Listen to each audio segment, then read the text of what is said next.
नमस्कार, आप सभी देख रहे हैं स्पोर्ट्स वीके और मैं निकिता डोबरियाल फिर से आपके सामने आ गई हूँ स्पोर्ट्स की खबरें लेके। भारत वर्सेस इंग्लैंड का टी20 सीरीज 2025 खत्म हो गया है। जो चीज पिछले 4 मैच में नहीं हुई वो आखिरी 5वें मैच में हो गई।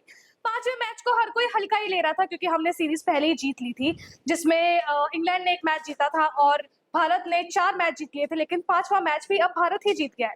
लेकिन ये मैच इतने चर्चा में क्यों है, जिसको इतने हल्के में लिया जा रहा था, आज वो इतनी ज्यादा चर्चा में है, लोग इतनी बात कर रहे हैं जितनी बात शायद तीसरे मैच की भी नहीं हुई थी जिसमें इतनी कंट्रोवर्सी हो गई थी। तो हम पूछते हैं योगेश जी से कि कल के मैच का जो भी समरी रहा है वो उनसे पूछते हैं कि उनका क्या मानना है। देखिए, सबसे पहले तो कल भारत ने जिस अंदाज में खेला है वो मैं आपको बताऊं कि वर्ल्ड कप में नहीं खेला था। मतलब हम टी20 वर्ल्ड कप जीते थे और भारत लगातार जीत करके गया था, लेकिन बैटिंग में सिर्फ एक रोहित शर्मा का वो अंदाज देखने को मिला था। लेकिन कल जब मैं मुकाबला देख रहा था, कल मैच देख रहा था, तो मुझे कल एक बात समझ में आई कि रोहित ने जो एक ट्रैक बनाया है और रोहित जो बैटिंग को लेकर के पावर प्ले में जो अपना एक अंदाज उन्होंने दिखाया, वो शायद टीम इंडिया फॉलो कर रही है।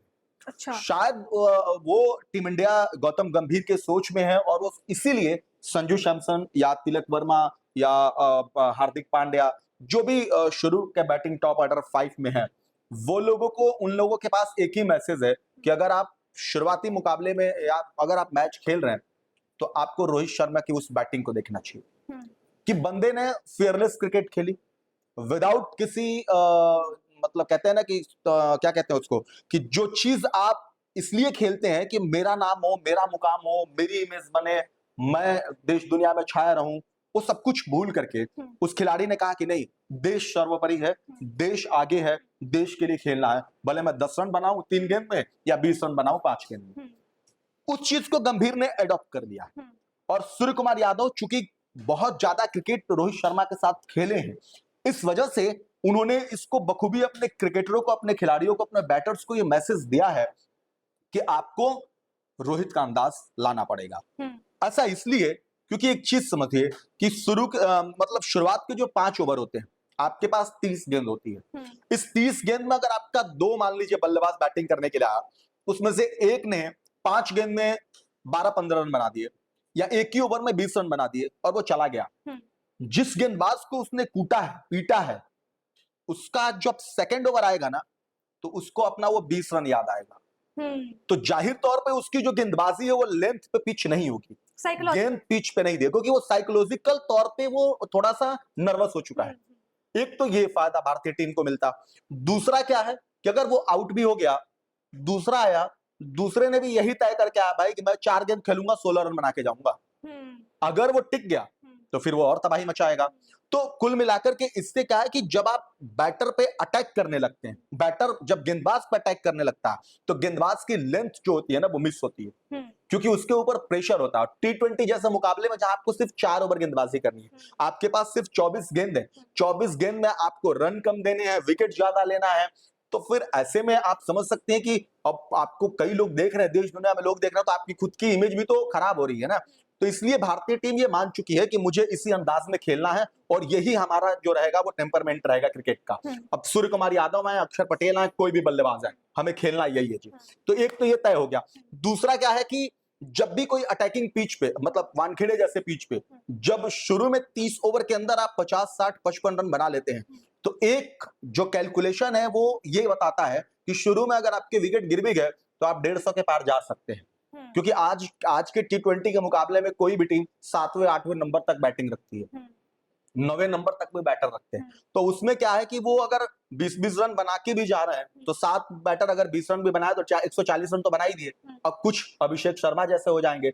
उदाहरण के तौर पे आप देखिए शिवम दुबे, हार्दिक पांड्या, इसके चौथे वाले मुकाबले में क्या हुआ, तबाही मचा दिए, पहुंचा दिए रन, 181 पहुंचा दिए।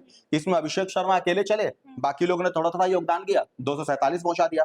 तो इसीलिए कल के बैटिंग में वो सब कुछ दिखा है जो भारतीय टीम रोहित के बनाए रोड मैप पे चल रही है, और ये भारत के लिए सुखद संकेत है, क्योंकि ऐसा खेल ही आपको T20 में एक मतलब इस तरीके की जीत दिलाता है जो आप लगातार अनवरत जीतते जा रहे हैं। 17 सीरीज जीत गए, 18वीं सीरीज जीत गए, और सूर्य कुमार यादव, चूंकि ये भारतीय टीम नहीं है, वो पुराने खिलाड़ी नहीं है, लेकिन उन्होंने अच्छा किया है कि वो चीज अपने अंदर अडॉप्ट किया है जो आपके पूर्वज करके गए हैं, यानी जो आपके पुराने खिलाड़ी करके गए हैं। तो ये जो रोहित शर्मा वाला रोड मैप की आप बात कर रहे हैं, तो ये रोड मैप तो स्टार्टिंग से चल रहा था, पहले, दूसरे, तीसरे, चौथे और ये पांचवें मैच पे। हाँ, नहीं, वही तो मैं कह रहा हूँ, तो ये उसका देखिए शुरुआत से चल रहा है, लेकिन जरूरी नहीं है कि अभिषेक शर्मा इसके पहले भी अच्छी बैटिंग की है इसी सीरीज में, तो अब जरूरी नहीं है कि सब कुछ चलेगा, मतलब उसी लेवल पे चलेगा। अगर ये टेम्परमेंट नहीं होता, अगर ये अंदाज स्किल नहीं होता खेलने के लिए, तो सूर्य कुमार यादव भी उस दिन सॉरी हार्दिक पांड्या भी 52-53 रन नहीं बनाते कम गेंद में, शिवम दुबे नहीं बनाते, कल के शिवम दुबे की बैटिंग नहीं दिखती, अक्षर पटेल का नहीं दिखता, तिलक वर्मा का वो 72 रन जो 72 रन उन्होंने बनाया वो नहीं दिखता,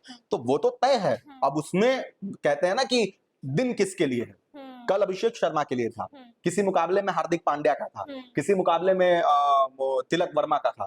तो बल्लेबाजी के तौर पे जरूरी नहीं है कि आप अगर 8 बैटर लेके चले हैं तो 8 के 8 शतक लगाएंगे, उसमें कोई एक बहुत बढ़िया खेलेगा और बाकी जो खेलेंगे वो सहयोगी होता है। अब सोच लीजिए कि जिस हिसाब से कल बैटिंग हुई है, मुझे तो ये लग रहा था कि अगर 15-16 गेंद और अभिषेक खेल लेता तो भारत 300 पार था, लेकिन जिस गेंद पे वो आउट हुआ वो भी शॉट अच्छा था, लेकिन कहते हैं कभी कभार आप पकड़े जाते हैं, तो वो जोफ्रा ने कैच कर लिया तो वो विकेट था। तो ये तो इंडियन क्रिकेट टीम की बात हो गई, ये तो हम सभी को पता है कि किसने कैसे खोला और वो स्कोर बोर्ड पे दिख ही रहा है। लेकिन इंग्लैंड जैसी इतनी ताकतवर टीम, हाँ, इतनी ताकतवर टीम ये कैसे मतलब पिछड़ गई, समझ नहीं आ रहा। देखिए मैं ये इसके पहले वाले में भी आपको ये बात बताया था कि जब बोर्ड पे 200 रन बनते हैं ना, तो आप मेंटली तौर पे जब आपको सेकेंड इनिंग में बैटिंग करनी होती है तो आप हार चुके होते हैं। इसलिए हार चुके होते हैं क्योंकि आपके दिमाग में 200 रन दिखता है। जो टीम पहले बैटिंग की है उसके दिमाग में 200 का टारगेट था ही नहीं, उसके दिमाग में तो रन बनाना था जी। अब 200 तक हो तो 1 मिनट चल जाए, 203, 205 चेज हुए हैं, हमारे देश में हुए हैं, बाहर भी हुए हैं, लेकिन 237, 250, पौने 300 ये 20 ओवर के गेम में मुश्किल है। मुश्किल इसलिए है क्योंकि कौन मारेगा इतना सेकेंड इनिंग में, वो भी प्रेशर लेकर के। अब बटलर आपके पास सबसे शानदार प्लेयर है, बटलर आउट हो गए, बाकी जो आपके पास बैट्समैन है, क्योंकि वो प्रेशर तो है आपके सर पे कि भाई, और ऐसा तो है नहीं कि भारतीय टीम के जो गेंदबाज हैं वो नए हैं, उनको गेंद करने नहीं आता। भाई शमी जैसा गेंदबाज है, 3 विकेट निकाल के दे दिया, पहले पे हमने सवाल किया, दूसरे में 3 विकेट। अभिषेक शर्मा जैसे बैटर गेंदबाजी करके 1 ओवर में 3 रन 2 विकेट। तो मतलब ये होता है कि जब आप बड़ा मुकाम सेट कर देते हैं ना, तो आपके पुछल्ले, अभिषेक शर्मा गेंदबाज नहीं है, पार्ट टाइम गेंदबाज है, तो 2 विकेट निकाल दिए। ऐसे अक्षर पटेल हो गए, बाकी हो गए, तो आपकी वहां तूती बोलती है, आपकी चल जाती है, तो वो दिन आपका चला है। तो इसलिए अंग्रेज जो है वो कल नतमस्तक इसलिए थे कि अभिषेक की बैटिंग उन पे भारी थी, गेंदबाजों की पिटाई इतनी हो गई है कि वो उससे निकल नहीं पा रहे थे, उबर नहीं पा रहे थे, और इसीलिए उनके लिए थोड़ा सा कल का रन जो था वो मुश्किल था बनाना चेस करना। In short part time batter जो था वो उसने फुल टाइम बैटर को भी पीछे छोड़ दिया। बिल्कुल यही होता है, यही होता है क्रिकेट में, यही होता है क्रिकेट में ना। मतलब मैं परसों आपको एक बात ये बोला था कि मैदान में जब जीता जाता है तो जरूरी नहीं है कि बल्ले से ही रन बना के आप जीतेंगे, गेंदबाजी से जीतेंगे, कभी कभी आपके फील्डर भी आपको जिता देते हैं, कभी कभी आपका कमेंट भी आने वाले बैट्समैन पे प्रेशर का काम करता है। कभी कभी आपके कभी कभी आप देखते होंगे कि विकेट के पीछे से कोई बातें बोली जाती है, अरे फेंको फेंको ये खेल नहीं पाएगा, ये गेंद बाहर डालना, ऐसे जो स्टंप्स माइक में, क्यों?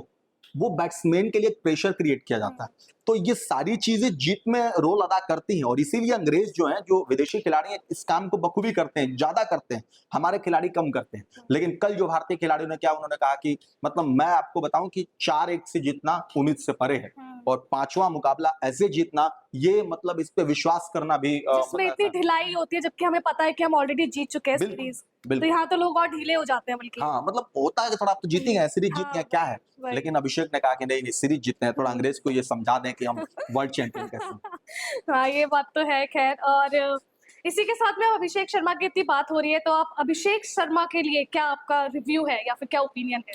अभिषेक को लेकर के मैं उस खिलाड़ी को सनराइजर्स हैदराबाद से देख रहा हूँ, SRH IPL में, और जो उनकी मालिकिन है जो उन्हें जब इन्होंने इस क्रिकेटर को खरीदा था, तो चूंकि इनके गुरु युवराज सिंह है।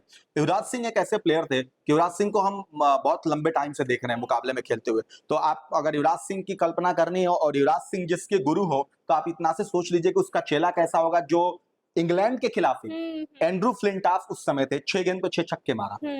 मतलब 6 गेंद पे 6 छक्के लगाना इंग्लैंड के खिलाफ, और उस समय एंड्रू फ्लिंटॉफ, बोल्ट ऐसे खिलाड़ी हो और उनके सबसे मेन गेंदबाज थे। लगातार थे वो छक्के। 6 गेंद, एक ओवर में 6 गेंद पे 6 छक्के। तो और वो गेंदबाज जो इंग्लैंड का सबसे मेन स्ट्राइकर गेंदबाज हो, तो आप समझ सकते हैं कि उसका चेला कैसा होगा। और इसीलिए इसकी चर्चा है। बेसिकली बात क्या है ना कि अभिषेक ने भी 135 रनों की पारी इंग्लैंड के खिलाफ खेली है, और युवराज सिंह ने भी ये पारी महेंद्र सिंह धोनी की कप्तानी में इंग्लैंड के खिलाफ ही खेली थी, जब उन्होंने 12 गेंद में 50 रन मारे थे। तो अब सोशल मीडिया पे जो दूसरा बाढ़ आया है वो ये है कि लोग ये कनेक्ट कर रहे हैं, गुरु तो गुरु थे, चेले ने भी अंग्रेज को पानी पिला दिया। तो कुल मिलाकर के बात यही है कि अभिषेक शर्मा की बैटिंग इसलिए खास है क्योंकि युवराज सिंह ने वो सारी खूबियां थी जो उन्होंने इनको दिया है। और युवराज सिंह एक ऐसे गुरु हैं कि उनकी सोशल मीडिया पे खिंचाई भी करते हैं, पब्लिक में बोलते हैं अगर वो 0 पे आउट हो जाते हैं, कम रन पे आ जाते हैं। और अभिषेक शर्मा के पास T20 का जो क्लास है बैटिंग करने का वो अलग है, क्योंकि हैदराबाद में मैंने ऐसी कई पारियां देखी हैं कि मतलब बल्लेबाज जब चल जाता है ना तो फिर सोचना पड़ता है कि भाई इसको गेंद कहाँ डालूं। कल यही था, कल तो लग नहीं रहा था। 135 रन आप हल्के में मत लीजिए, क्योंकि 135 रन पे अंग्रेज 97 रन बनाए, मतलब जितना अभिषेक बना उतना अंग्रेज भी नहीं बना पाए। तो एक खिलाड़ी भारी पड़ गया उनपे। आप पूरे खिलाड़ियों का मत योग करिए कि कितना 247 बने, आप तो ये सोचिए कि हमारे एक खिलाड़ी ने 135 रन बनाया, उतना इंग्लैंड नहीं बना पाई। तो कुल मिलाकर अभिषेक के लिए बस एक ही करेंगे कि गुरु आपके लिए सैल्यूट है, कोई ऑप्शन कोई शब्द नहीं आपके पास। 11 पे 1 भारी पड़ गया है कहने का ये मतलब है। तो इस सीरीज में, हर सीरीज में कुछ ना कुछ एक ऐसी चीज होती है जो लोगों के दिमाग में रह जाती है। इस सीरीज में हमें एक बहुत बढ़िया बैटर जो कि अभिषेक शर्मा है, और एक बहुत बढ़िया बॉलर जो कि हर्षित राणा थे। दोनों मिले, शायद दोनों ने ही सीरीज में अपना नाम इतना बना लिया है कि हर किसी को वो याद रहेंगे, और आगे भी लोग उम्मीद कर रहे होंगे कि ये दोनों भी उनको अच्छे से दिखे और ये हमें और मैचेस जिताए। हालांकि इन दोनों के लिए आपकी क्या राय है, कमेंट बॉक्स में जरूर लिखिएगा, हम देखेंगे और फिर दोबारा से इस चीज के ऊपर चर्चा होगी। बाकी शाम को अगर हो सका तो हम आपसे मिलेंगे और मैच के और भी हाइलाइट्स या फिर और भी जो लूप होल्स हैं वो आपके सामने लेकर आएंगे। तब तक के लिए देखते रहे स्पोर्ट्स वीके।